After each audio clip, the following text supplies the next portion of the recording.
The usual clamor of machinery replaced Monday afternoon with the clamor of politics. President Donald Trump visiting a General Motors facility in Milford. But for decades, the auto workers and manufacturers of this great state were sold out and betrayed by globalist politicians and corrupt special interests who let other countries steal your jobs, pillage your factories, and loot the crown jewels of American industry from Detroit and all over our country. The president touting what he sees as a return to domestic manufacturing, including his controversial use of widespread tariff threats on major trading partners. My policy is simple.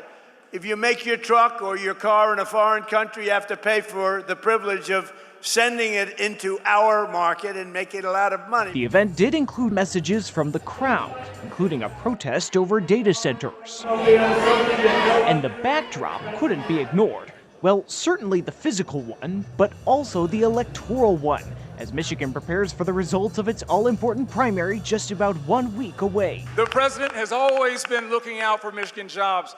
The status quo doesn't work for Michigan. We're working with you, Mr. President.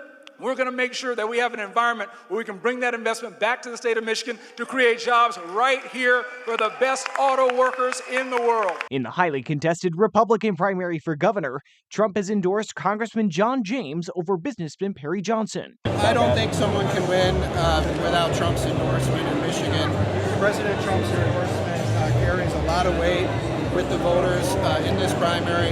And in Michigan, you can't win without President Trump's endorsement. That's why John James is going to win. But on the same day, Johnson supporters rallying for their chosen candidate, despite him not getting the president's endorsement. That included Monica Yatuma, who described herself as a huge fan of the president. What do you make of the president's decision to endorse Congressman James instead?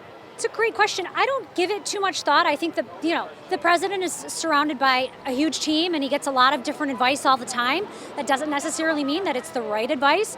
I just think that, whatever goes on at the White House and, in Washington, they make decisions based on that. But here in Michigan, we have to do what's good for Michigan, and John James is not good for Michigan. The primary is set for next Tuesday, with early in-person voting already open.